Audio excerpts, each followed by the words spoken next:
আসসালামু আলাইকুম। একটি মাত্র আলু দিয়ে আজকে শেয়ার করব বিকেলে পরিবারের সবার জন্য একটা মজাদার নাস্তার রেসিপি। খুব সহজে এই নাস্তাটি তৈরি করা যায় আর খেতে হয় দুর্দান্ত স্বাদের, যা আপনারা খুব সহজেই বিকেলের নাস্তার জন্য তৈরি করে নিতে পারেন। তো প্রথমে এখানে আমি একটা বড় সাইজের আলু নিয়ে নিয়েছি। এখন এই আলুটার আমি খোসা ছাড়িয়ে নেব।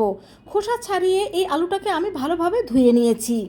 এখন একটা গ্রেটারের সাহায্যে গ্রেটারের যে ছোট অংশটা রয়েছে তার সাহায্যে আমি এই আলুটাকে ভালোভাবে গ্রেট করে নেব। এরকম গ্রেটার কিন্তু প্রত্যেকের বাড়িতেই থাকে, তবে যাদের বাড়িতে নেই তারা দা বা বটি দিয়ে ভালোভাবে মিহি করে এই আলুটাকে কুচি করে নিতে পারেন। তো আলুটা আমি ভালোভাবে গ্রেটার দিয়ে গ্রেট করে নিয়েছি। এখন দুইবার পানি পাল্টে এই আলুটাকে আমি ভালোভাবে ধুয়ে নেব, যাতে আলুটা কোনোভাবে কোনো কষ না থাকে। তো আলুটা আমি ভালোভাবে ধুয়ে পরিষ্কার করে নিয়েছি। এখন একটা প্যানে আমি দিয়ে দেব 1.5 কাপ পরিমাণ পানি। আর 1.5 কাপ পানির মধ্যে আমি দিয়ে দিচ্ছি 1 চা চামচ পরিমাণ চিলি ফ্লেক্স, দিয়ে দিচ্ছি স্বাদ মতো লবণ, দিয়ে দিচ্ছি সামান্য কালো জিরে, আর দিয়ে দিচ্ছি এখানে 1 প্যাকেট ম্যাগি মশলা।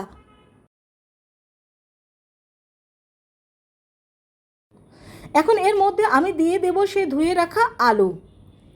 তো এখন এই আলুটাকে দিয়ে দেওয়ার পর আমরা একটা ঢাকনা দিয়ে এই আলুটাকে ঢেকে দেব। তো ঢাকনা দিয়ে ঢেকে এই আলুটাকে আমরা ভালোভাবে সিদ্ধ করে নেব। এখন আমাদের আলুটা কিন্তু একেবারে সিদ্ধ হয়ে গিয়েছে। যেহেতু আলুটা একেবারে গ্রেটার দিয়ে গ্রেট করা, তাই এটা সিদ্ধ হতে তেমন বেশি সময় লাগবে না। তো দিয়ে দিলাম আমি 1/4 কাপ আটা আর 1/4 কাপ সুজি। এখন এই সুজিটাও এই আলুর সাথে ভালোভাবে আমি সিদ্ধ করে নেব। বন্ধুরা, এই নাস্তাটা কিন্তু তোমরা বাসায় থাকা সামান্য কিছু উপকরণ দিয়ে খুব সহজেই তৈরি করে নিতে পারো, তবে এর টেস্ট কিন্তু খুবই ভালো হয়ে থাকে। একবার হলেও ট্রাই করে দেখবে, দেখবে তোমাদের কাছেও এই রেসিপিটা খুবই ভালো লাগবে। তো এর মধ্যে আমি কিছুটা কাঁচামরিচ কুচি দিয়ে দিয়েছি। এখন এই কাঁচামরিচ কুচিটা এর সাথে ভালোভাবে মিশিয়ে এটাকে আমরা এখন নামিয়ে নেব। আর এখানে আমি একটা মোল্ড নিয়ে নিয়েছি। এখন এই মোল্ডটার মধ্যে আমি সামান্য একটু তেল ব্রাশ করে নেব। এখানে আমি একটা মোল্ড নিয়েছি, আপনারা চাইলে যে কোনো পাত্র এখানে ব্যবহার করতে পারেন। এখন এই মোল্ডের মধ্যে আলু আটা সুজির সেই রান্না করা ডোটা আমরা দিয়ে দেব।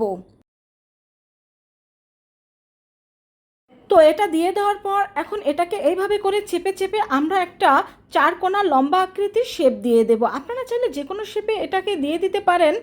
তো এটাকে এভাবে লম্বা শেপ দিয়ে দেওয়ার পর এখন এটাকে আমরা ভালোভাবে ঠান্ডা করে নেব। ফ্যানের নিচে রেখে দিলে 20 থেকে 30 মিনিটের মধ্যে এটা ঠান্ডা হয়ে যাবে।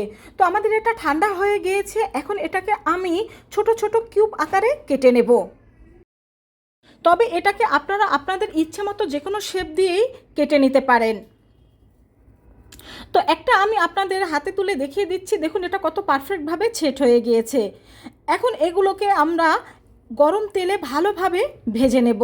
তো চুলায় আমি গরম তেল দিয়ে দিয়েছি।